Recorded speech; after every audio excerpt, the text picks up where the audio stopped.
I'm Rachel, 30 years old, and nothing prepared me for burying my 4-month-old daughter Emma while my parents attended my brother's pool party instead.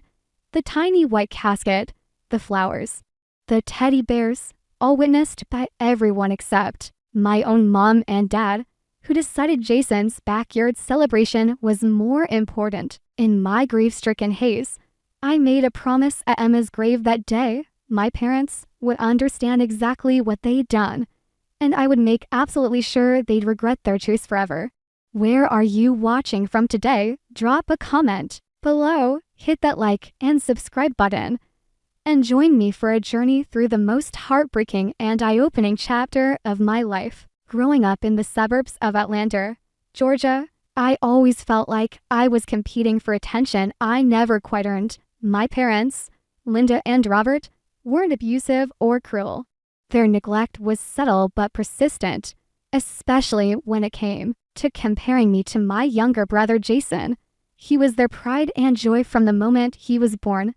3 years after me, I still remember my 10th birthday, when I worked so hard on my science project that won first place at the regional competition. The ceremony was scheduled for 6 o'clock on a Thursday evening.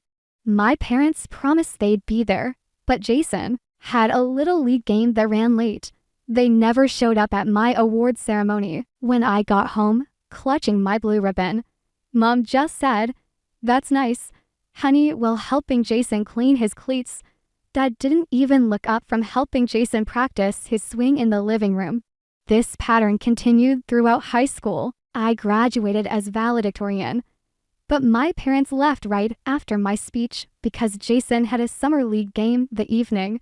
College applications, academic scholarships, dean's list every semester. None of it seemed to register with the same enthusiasm as Jason making second string on his college baseball team. Despite the obvious favoritism, I tried to maintain a relationship with Jason. We weren't close, but I made efforts, calling him at college, sending care packages, attending his games when I could. He accepted my attention without reciprocating, much comfortable in his position as the family favorite. After college, I built a successful career as a medical sales representative. The validation I received from my professional achievements helped fill the void my parents' emotional distance had created. I met Michael during a sales call to his medical practice, and we connected instantly. After dating for 2 years, we married in a beautiful ceremony where, predictably, my parents spent most of the reception talking about Jason's new job offer. What struck me most powerfully about Michael was his family. The Carters welcomed me with genuine warmth and interest. My mother-in-law Patricia would call just to chat, asking thoughtful questions about my work and life. My father-in-law Thomas took pride in my career accomplishments, bragging about them to his friends. For the first time, I experienced what real family support felt like. When Michael and I decided to try for a baby after 3 years of marriage, we were overjoyed to conceive quickly. I called my parents immediately after confirming the pregnancy. Mom's response was, "That's nice, dear. Did Jason tell you he's putting in a new pool? It's going to be incredible.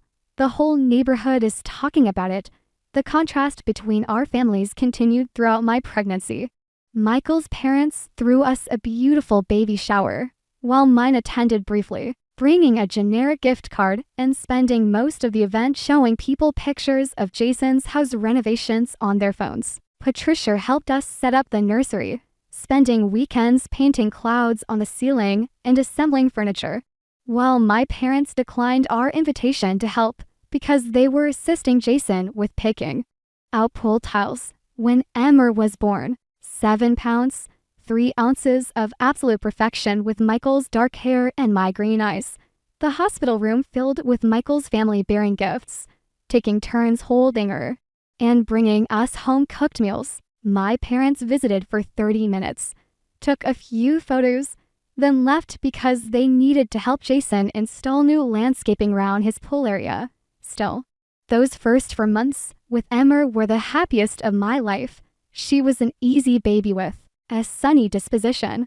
She slept well, rarely fussed, and had just started giving us gummy smiles that melted our hearts. Her nursery was a wonderland of soft yellows and greens with a handmade mobile Patricia had. Crafted from felled animals, Michael proved to be an incredible father, getting up for night feedings and singing silly songs he made up just for her. We were exhausted, but blissfully happy in our little cocoon of new parenthood. I'd even started to make peace with my parents' emotional distance. Their loss, I thought. They were missing out on knowing this amazing little person. I had Michael, his family, and now Emmer. We were complete.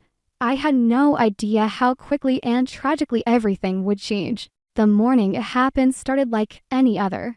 It was a Tuesday in April, the spring sunshine streaming through Emma's nursery blinds.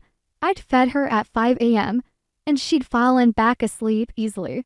When I didn't hear her usual 7 o'clock babbling through the baby monitor, I initially felt grateful for the extra sleep. By 8, the silence felt wrong. I patted down the hole to peek in on her, expecting to see her still sleeping peacefully. The image that greeted me instead has been burned into my memory forever. Emma lying still, her lips tinged slightly blue, not responding when I called her name.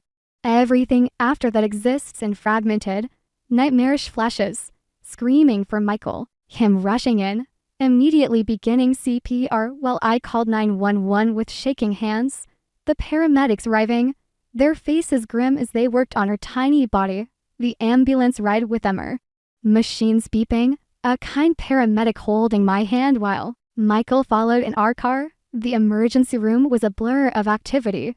Doctors, nurses, equipment rolled in and out.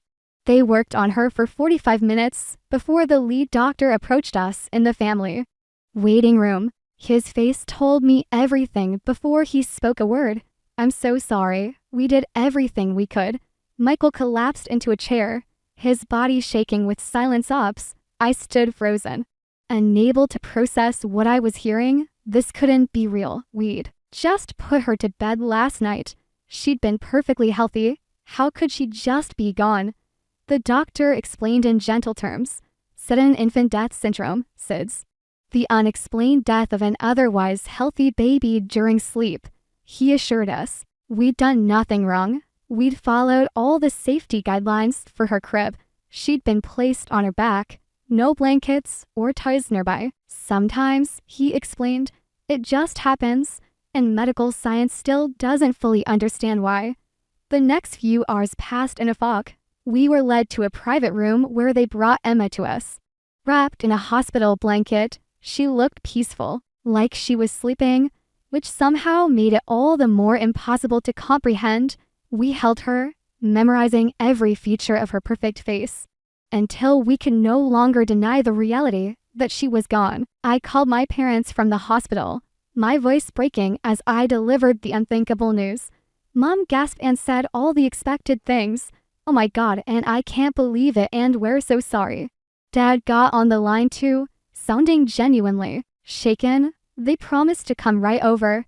When they arrived at the hospital 2 hours later, they hugged us awkwardly and sat with us briefly. Mom kept checking her phone, which I attributed to shock or discomfort with the situation.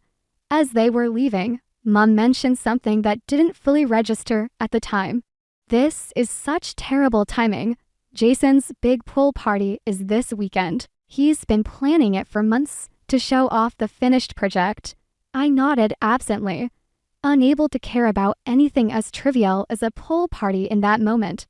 Michael's parents had already arrived and were making arrangements to stay with us, helping contact other family members and friends. The next day, we met with a funeral director. Words I never imagined speaking in relation to my infant daughter. The choices were unbearable. Tiny casket selections.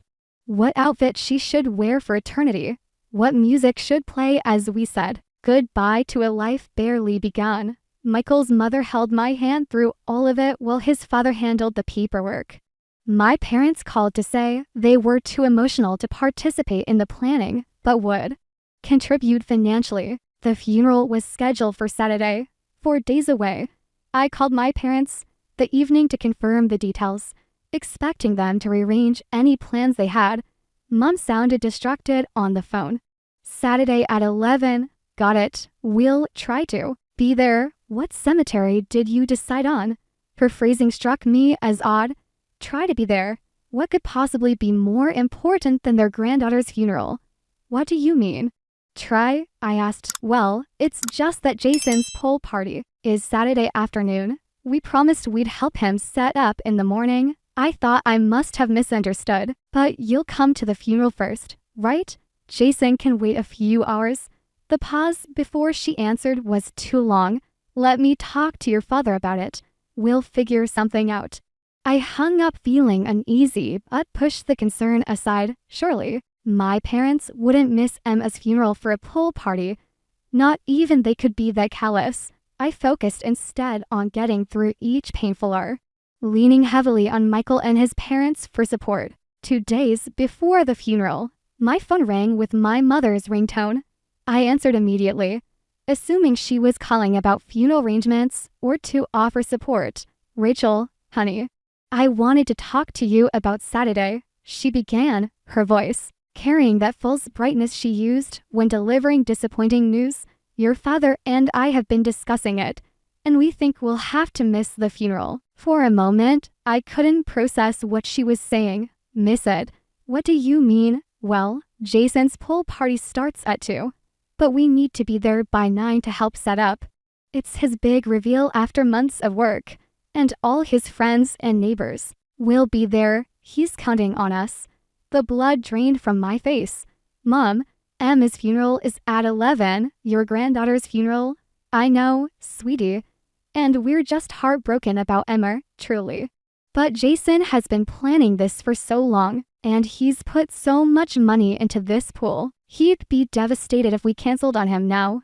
My voice shook with disbelief. Are you seriously telling me that Jason's pool party is more important than saying goodbye to your granddaughter? Don't put it like that, Rachel. It's not about importance. It's about Jason counting on us. We already promised him. And what about what I need right now? What about paying respects to Emma? She sighed. Rachel, you've always been so independent. Jason needs us more than you do. You have Michael and his parents. The casual cruelty of her statement left me speechless. After a moment, I heard rustling on the line, and my father's voice replaced hers. Rachel, listen to me. What happened to Emma is terrible, and we're grieving too. But life goes on. We can't cancel everything because of this tragedy. This tragedy, I repeated, my voice rising. This tragedy is your granddaughter dying. This isn't a sprained ankle or a fender bender. She's gone forever. And you won't spend hours at her funeral because of a pool party. Now you're being dramatic, Dad said, his tone hardening. We can visit the grave another time, when things are less hectic. Jason has 100 people coming to this event. We can't let him down. The conversation deteriorated from there. I screamed. I pleaded. I broke down sobbing. Nothing moved them. The pool party was their priority, and they wouldn't budge. When I finally hung up, I was shaking so badly that Michael had to take the phone from my hand. After I explained what had happened, Michael's face contorted with rage I'd never seen before. They can't be serious. This is beyond belief. His mother, who had overheard, came into the room with tears streaming down her face. Oh, Rachel, I'm so sorry. I can't imagine how anyone can make such a choice. That evening, a text from Jason appeared on my phone. Mom said you're making a big deal about Saturday. Look, I'm sorry about the baby, but my party's been planned for months.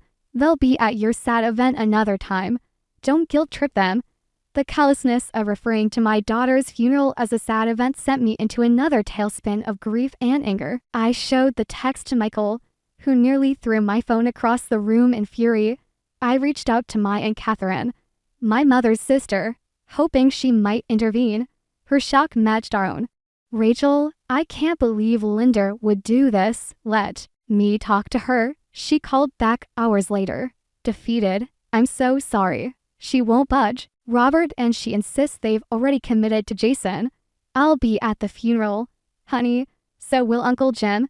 The night before the funeral, I still held a shred of hope that my parents would change their minds, that basic human decency would prevail. But as I was sitting in Emma's nursery, rocking in the chair where I'd spent countless hours feeding her, my phone pinged with a notification. Jason had posted on Instagram, "Pool party prep underway. Thanks to mom and dad for spending the day helping get everything perfect for tomorrow's epic reveal. Hashtag best Bransiver." The photo showed my parents smiling broadly, ranging lounge chairs around my brother's new pool, colorful party decorations visible in the background. The timestamp showed it had been taken just an hour ago. While Michael and I were meeting with the minister for our daughter's service, something broke inside me at that moment. A dam of grief, rage, and lifelong hurt burst open. For 30 years, I had made excuses for my parents' behavior, always assuming that somehow I wasn't trying hard enough to earn their love and attention. Now, facing the most devastating loss imaginable, they had made their priorities crystal clear. My daughter deserved better. I deserved better. And in that moment, sitting in the silent nursery surrounded by toys that would never be played with again, I made a decision. This would be the last time my parents would ever hurt me, and they would face consequences for this betrayal that they couldn't possibly imagine. Saturday morning arrived with inappropriately beautiful weather. Sunshine streamed through our bedroom windows as I sat on the edge of the bed, staring at the black dress laid out for me. Michael moved quietly around the room, already dressed in his dark suit, his eyes red-rimmed from another night of little sleep. "I keep thinking this is a nightmare I'll wake up from," I whispered as he sat beside me. "Not just Emma, but all of it." He took my hand and pressed it to his lips. "No, I'm here." Getting dressed felt like moving underwater. Each button, each earring, each brush stroke through my hair required monumental effort. The thought of facing the day, of standing beside that tiny casket without my parents there, made me physically ill. Michael's parents arrived early to drive with us to the church, Patricia enfolding me in a gentle hug that nearly broke me before we'd even left the house. "We're with you every step of the way," she murmured against my hair. Thomas stood nearby, his usual jovial face solemn with shared grief. The church looked beautiful in a way that made my heart ache. White lilies and pink roses surrounded the small white casket at the front. Emma's favorite stuffed rabbit, a gift from Michael's sister, sat atop it, along with a framed photo of her smiling in her father's arms. Soft instrumental music played as people began to arrive. I stood in a daze as friends, colleagues, neighbors, and extended family filed in. My college roommate had flown in from California. Michael's entire medical practice had closed for the day, so the staff could attend. Neighbors I barely knew brought food and flowers. My Aunt Catherine and Uncle Jim arrived early, hugging me fiercely and pointedly not mentioning my parents. As the service was about to begin, I couldn't help scanning the room one final time, some irrational part of me still expecting to see my parents rush in at the last minute. Instead, I saw two conspicuously empty seats in the front row, their absence of physical presence, a statement visible to everyone in attendance. Throughout the beautiful but agonizing service, I felt disconnected from my body, watching the proceedings as if from a distance. Michael's voice broke repeatedly as he read the poem we had written for Emma. The minister spoke kindly about a life cut short but deeply loved. A slideshow of photos, Emma's birth, her first bath, her gummy smiles, played on a screen, while music selected by Patricia filled the church. I was aware of the whispers, the confused glances toward the empty seats beside me. Where were her parents? Why weren't they here? I could read the questions on people's faces, the uncomfortable speculation. My humiliation burned alongside my grief. After the final prayer, people approached to offer condolences. The inevitable question came again and again, each time like a fresh wound. Are your parents not able to be here today? Each time, I had to choose between lying to protect them or telling the shameful truth. I settled on a response that was factually accurate but deliberately vague. They had a prior commitment they chose not to reschedule. The shocked expressions, the awkward pauses that followed, were excruciating. Some people clearly thought there must be some extraordinary circumstance. Perhaps my parents were deathly ill or stranded overseas. Others seemed to understand immediately and responded with extra kindness. As if trying to compensate for my parents' absence, the graveside service was mercifully brief. I couldn't bear to watch as they lowered that tiny casket into the ground. Michael held me upright when my knees threatened to buckle.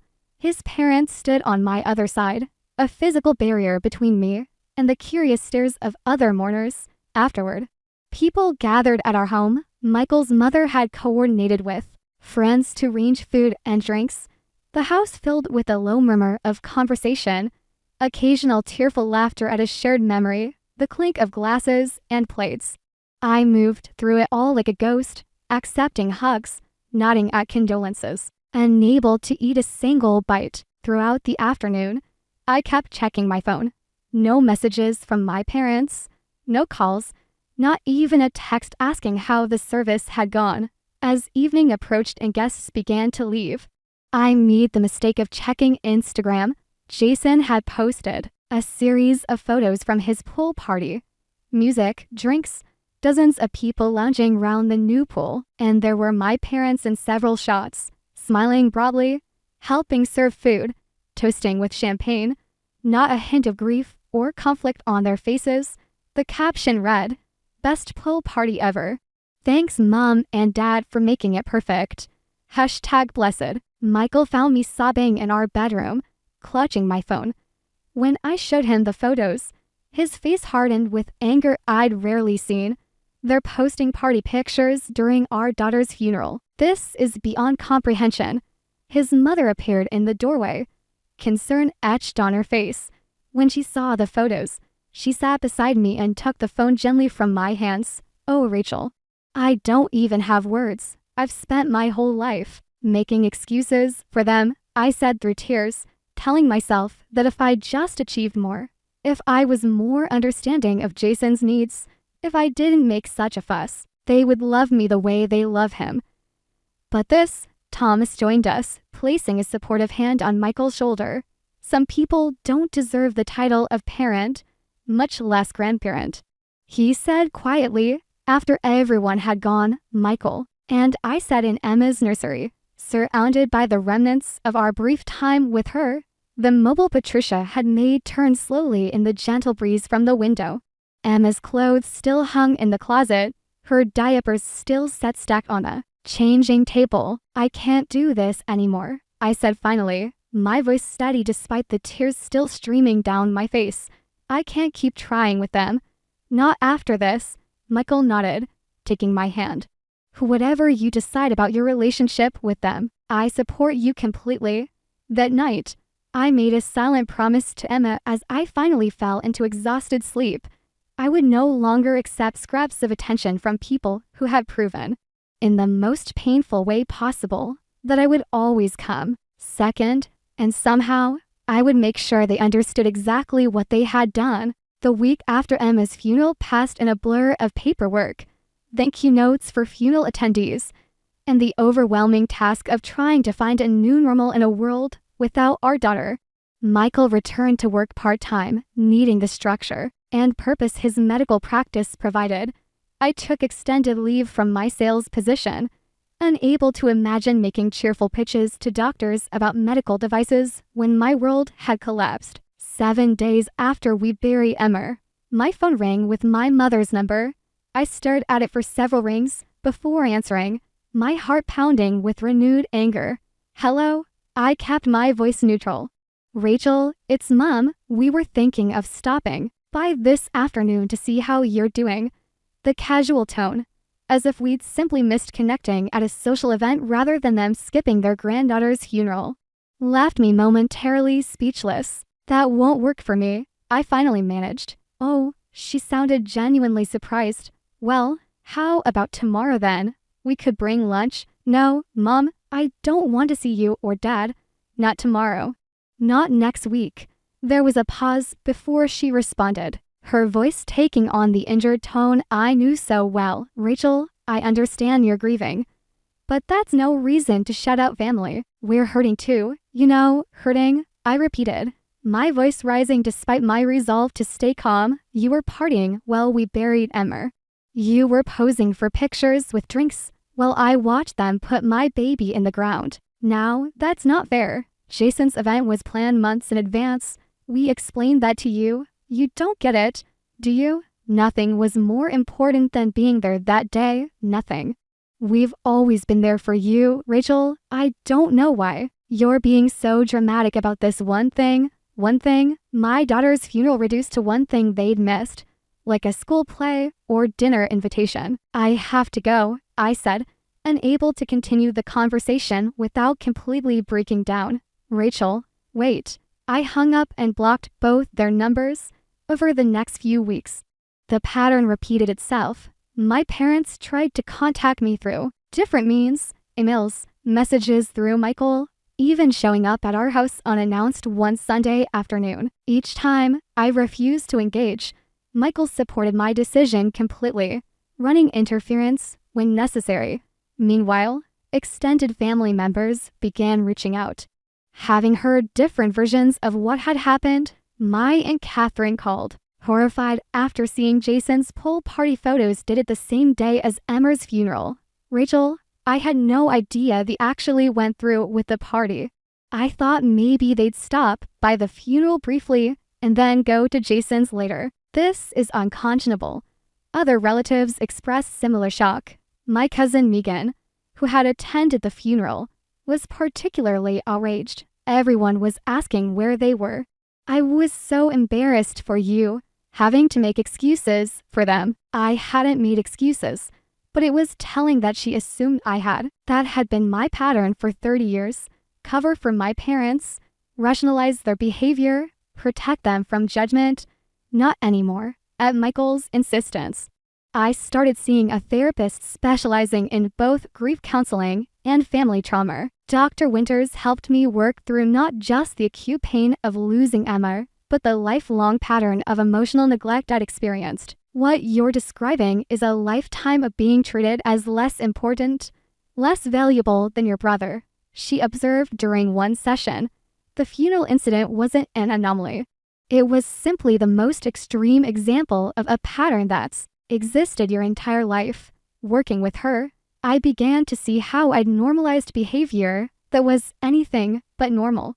How I'd blamed myself for not being worthy of the love and attention lavished on Jason. How I'd spent decades trying to earn what should have been freely given. At home, Michael's protective instincts went into overdrive. When Jason texted me an angry message about causing drama in the family by refusing to speak to our parents, Michael nearly drove to his house for a confrontation. I talked him down, explaining that engaging with Jason would only fuel the fire. They don't get it, I told Michael. They honestly believe they did nothing wrong, that I'm overreacting to some minor slight. Then maybe they need to understand exactly what they did, Michael said, his voice hard with suppressed anger. His words sparked something in me. Maybe that was exactly what needed to happen. Not just cutting them off, which affected me as much as it affected them, but making them truly understand the magnitude of their actions and face real consequences. My parents had always been deeply concerned with appearances, their standing in the community, their reputation among friends, their image as devoted parents and grandparents. These things mattered enormously to them. They maintained a carefully curated public image that bore little resemblance to the reality I'd experienced. What if that facade were dismantled? What if people knew the truth? I began researching my parents' social circles. Dad was heavily involved in the local country club, serving on committees and playing golf with business associates every weekend.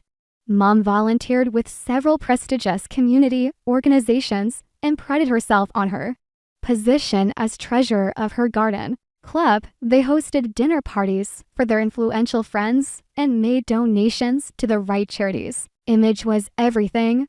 Over dinner one night, I shared my thoughts with Michael. I've spent my whole life protecting them from the consequences of how they treat me.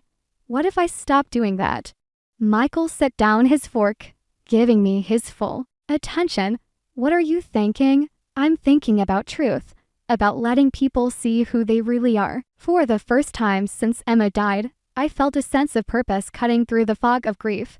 I opened my laptop and began making notes, dates, events, text messages, social media posts. I documented everything related to Emma's funeral and my parents' choice, creating a timeline that couldn't be denied or explained away. My plan wasn't about revenge, though that would have been understandable. It was about accountability, about refusing to participate any longer in the fiction that my parents were the devoted, loving people they pretended to be. It was about standing up for Emma, for myself, and for the truth. As I worked late into the night, organizing my thoughts and planning my approach, I felt Emma's presence, not in any supernatural way, but in the conviction that I was finally taking a stand that honored her brief life. My daughter deserved grandparents who would have moved heaven and earth to say goodbye to her properly, since she hadn't had that. The least I could do was ensure they faced the truth of their failure. My parents had made their choice, prioritizing a pool party over their granddaughter's funeral. Now they would experience the consequences of that choice in ways they never anticipated. 3 months after Emma's funeral, my parents' social calendar was in full swing. Summer in Atlanta meant garden parties, charity events, and their biggest social occasion of the year, their country club anniversary party, celebrating 35 years of membership with a lavish event for 200 of their closest friends. I had spent these months carefully preparing. My documentation was meticulous. Screenshots of Jason's Instagram posts timestamped during Emma's funeral, text messages from my parents explaining their decision, a timeline of events that couldn't be disputed. I had written a clear, factual account of what had happened, without emotional language or exaggeration. The unvarnished truth was damning enough without embellishment. I began by reaching out privately to my parents' closest friends, not all at once, but selectively. Starting with those I knew to be parents and grandparents themselves, I sent simple emails with the subject line, "Why my parents weren't at their granddaughter's funeral," and attached my documentation to Margaret and William Peters, my mother's best friends for 20 years. I thought you should know the truth before the anniversary party. My parents made a choice that day that I'm still struggling to comprehend. To Robert Kingsley, my father's golf partner and business associate, as someone who speaks often about family values, I thought you should be aware of this situation before continuing your business relationship with my father. To the president of my mother's garden club, as you consider next year's leadership positions, you should have all the information about the current treasurer's character and priorities. I was careful never to ask anyone to take specific action or to spread the information. I simply presented the facts and let people draw their own conclusions. The response was immediate and overwhelming. Margaret Peters called me directly, her voice shaking with emotion. "Rachel, I cannot believe what you've shown me. We've known your parents for decades, and I just can't fathom making such a choice. William and I are absolutely heartbroken for you." 2 days later, I learned they had canceled their RSVP to my parents' anniversary party. Robert Kingsley sent a brief but powerful email. "Thank you for sharing this difficult information. I have 4 grandchildren myself, and I cannot imagine prioritizing any social event over such a solemn family obligation. I'll be reconsidering some pending business arrangements with your father." Within a week, 10 couples had withdrawn from the anniversary party. My mother's garden club president requested a meeting with her to discuss concerns that have been raised. 2 of my father's regular golf foursomes suddenly had scheduling conflicts indefinitely. I also made strategic use of social media, not by posting publicly, but by sending direct messages to mutual connections with links to Jason's pool party posts alongside the funeral details. I never editorialized or asked people to react in specific ways. The juxtaposition of timestamps and images spoke volumes without any commentary from me. The fallout came swiftly. My mother called from an unfamiliar number. Having realized I'd blocked her regular one, "What have you done?" she demanded, her voice trembling with anger and panic. "Margaret and William just canceled coming to our party. So did the Hendersons. And the Jacobsons. People are making excuses left and right. Someone mentioned Emma's funeral. What are you telling people? The truth, Mom, just the truth. You're twisting things, making us look terrible." "Am I? All I've shared are the facts and the timeline. Jason's own social media posts show you at his party during Emma's funeral. There's no twisting needed. This is vindictive and cruel. Rachel, you're trying to destroy our reputation." "No, Mom, I'm just no longer protecting it at my own expense." My father's call came the next day, his voice cold with fury. "Do you have any idea what you've done? Robert Kingsley just pulled out of our development project. 30 years of friendship down the drain because you've been spreading malicious gossip." "It's not gossip if it's true, Dad." "Did you or did you not choose to attend Jason's pool party instead of Emma's funeral? That was a private family decision. You had no right to share it with my business associates. And you had an obligation to be at your granddaughter's funeral. We all make choices. Dad, these are the consequences of yours." Jason's reaction was the most volatile. His text message was filled with expletives, accusing me of ruining the family and turning everyone against us out of jealousy. He claimed I'd always been resentful of him and was using Emma's death to attack him and our parents. I didn't respond. There was nothing to say to someone who viewed his niece's funeral as an inconvenient scheduling conflict and who couldn't understand why his party shouldn't have taken precedence. As the weeks passed, the social consequences for my parents mounted. Their anniversary party, usually the highlight of their summer, was sparsely attended. People who did come whispered throughout the evening, casting uncomfortable glances their way. Several of my mother's volunteer organizations found reasons to restructure their leadership, removing her from positions of visibility. My father's business contacts became suddenly unavailable or noncommittal about future projects. They made increasingly desperate attempts to contain the damage. Mom called me in tears, begging me to tell people there's been a misunderstanding. Dad suggested I send a retraction email saying I'd been emotionally distraught and exaggerated the situation. Jason demanded I post on social media that I'd blown things out of proportion due to grief. To each request, my response was the same. I've only told the truth. If you're uncomfortable with people knowing what you did, perhaps you should have made a different choice. This wasn't about punishing them. It was about refusing to participate any longer in the fiction that their behavior was normal or acceptable. It was about standing in my truth after decades of minimizing their emotional neglect. And it was about honoring Emma by insisting that her funeral deserved the basic respect of her grandparents' attendance. The most revealing moment came when my mother called yet again, this time with a different approach. "Rachel, I understand you're upset. We should have handled things differently. But surely you can see this has gone far enough. People are judging us harshly without understanding the full situation." "And what is the full situation, Mom? What context makes missing your granddaughter's funeral for a pool party understandable?" Her silence spoke volumes. "That's what I thought," I said quietly. "There is no explanation that makes it okay. Not to me, and not to anyone who hears about it. For the first time in my life, I wasn't absorbing their behavior, making excuses for it, or shouldering the emotional burden of their choices. I was simply allowing the natural consequences to unfold. And in doing so, I found a strength I never knew I possessed. 1 year after Emma's death, Michael and I stood together at her grave, placing fresh flowers beside the small headstone. The spring air carried the scent of blooming dogwoods, and birds sang in the cemetery's towering oaks. The acute, jagged edges of our grief had softened somewhat, though the loss remained a constant presence in our lives. "I can't believe it's been a year," I said, ranging a small stuffed rabbit, like the one that had sat atop her casket, against the stone. Michael squeezed my hand.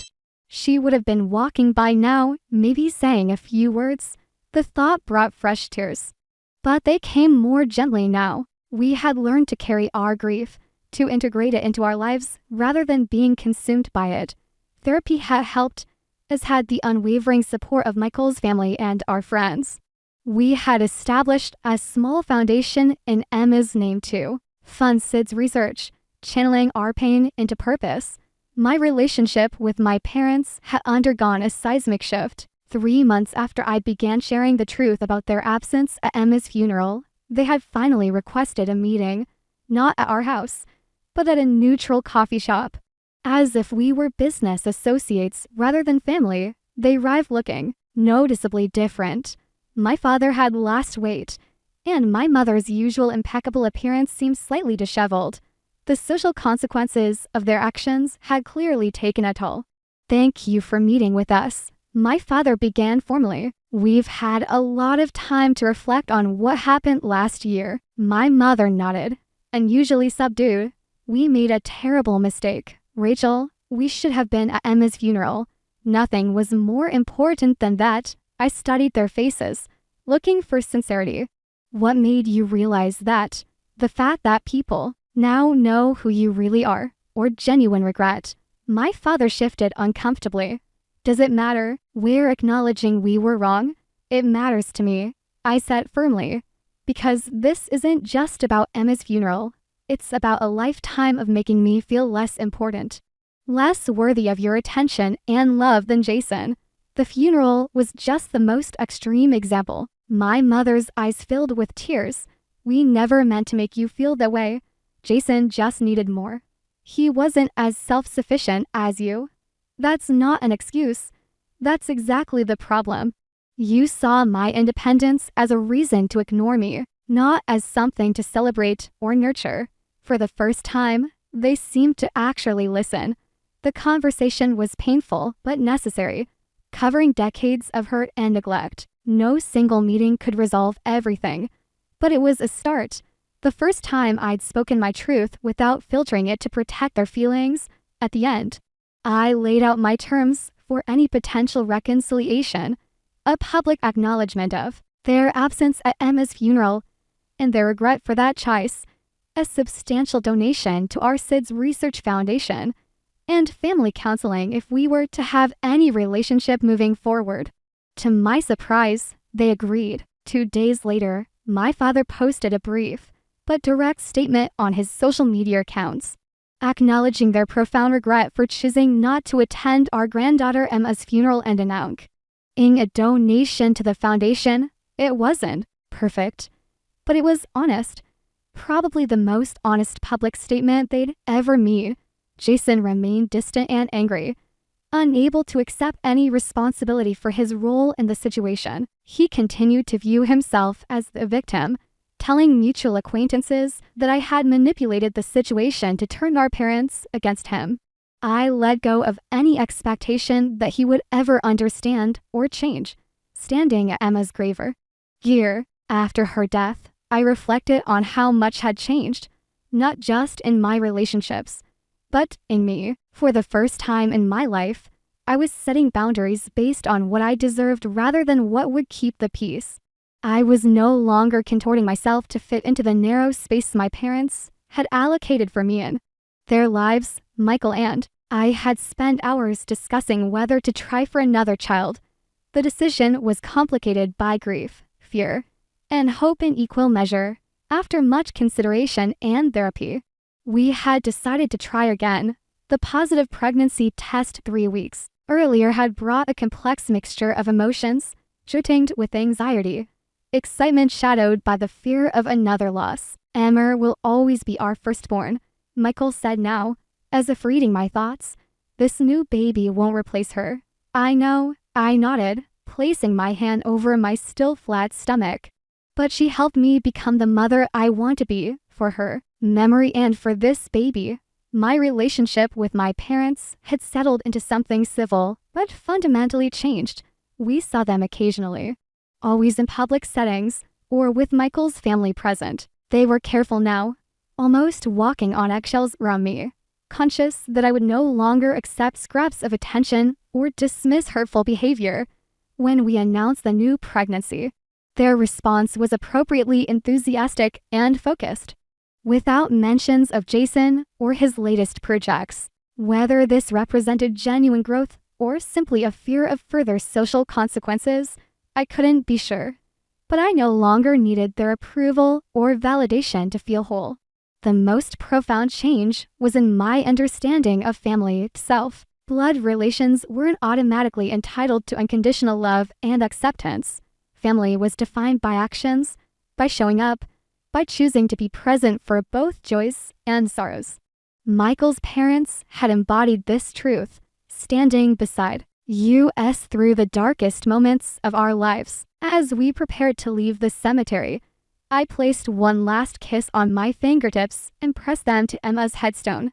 "Thank you," I whispered, "for teaching me what matters, for showing me my own worth." 6 months later, when our son Noah was born healthy and screaming, I felt Emma's presence in the delivery room, not in any mystical way, but in the strength I'd found through losing her. When my parents arrived at the hospital, appropriately respectful and bearing thoughtful gifts, I was able to accept their presence without resentment. They would never be the parents or grandparents I had once wished for, but we had found a new equilibrium based on truth rather than pretense. Emma's brief life had changed me forever. Through the devastating pain of her loss and the betrayal that followed, I had discovered a resilience I never knew I possessed. I had learned that standing in your truth, however uncomfortable, brings a freedom that no amount of peacekeeping or people-pleasing ever could. What would you have done in my situation? Was I right to make my parents face social consequences for their choice, or should I have kept family matters private? Share your thoughts in the comments below. And if this story resonated with you, please like, subscribe, and share it with someone who might need to hear that it's okay to stand up for yourself even again. Saint family, thank you for listening to my story, and remember that sometimes the most painful experiences teach us exactly who deserves a place in our lives.